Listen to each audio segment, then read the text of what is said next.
सुनबो नहीं करता है बा। अरे ट्रैक्टर वाले। हाँ का हो? अरे इधर सुनिए ना। अरे का काम है?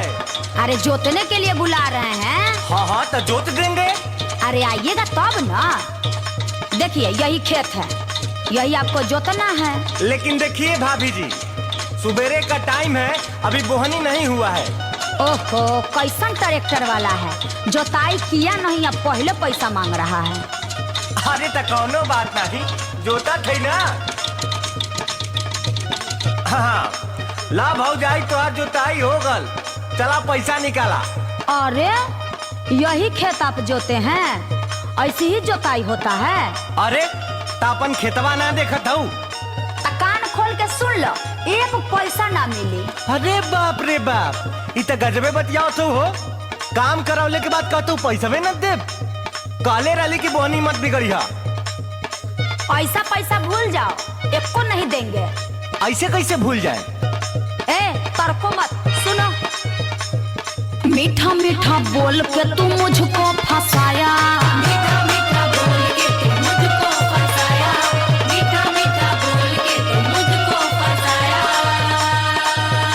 अरे फार नहीं अंदर ले तनिको धसाया, नहीं अंदर ले तनिको धसाया, फार नहीं अंदर ले तनिको धसाया। अरे सब पूछते हैं, खाली ऊपर ऊपर खजुआ दिया है। हमारे यहाँ ट्रैक्टर गरम हो गल, तोहार अभी ले खजुआते है। मीठा मीठा बोल के तू मुझको फंसाया, फार नहीं अंदर ले तनिको धसाया।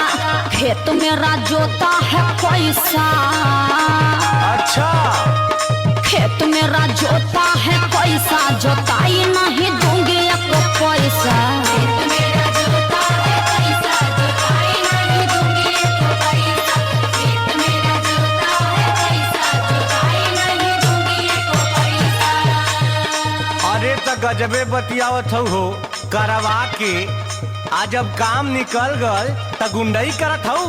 हाँ बड़ा निक कह देले हव तू, अघवा देले बड़ा हमरा के सवेरे सवेरे। माथा खराब मत करो। इधर सुना, यहाँ हम खेत जोते आई ललिया कबारे ना सुना है। हाँ सुनावो। मैंने सफाई का लिया नहीं ठेका, लिया नहीं ठेका, लिया नहीं ठेका, लिया नहीं ठेका, लिया नहीं ठेका।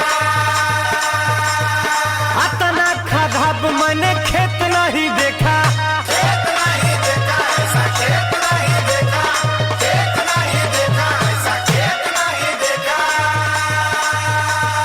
मैंने सफाई का लिया नहीं ठेका, अतना खराब मैंने खेत नहीं देखा।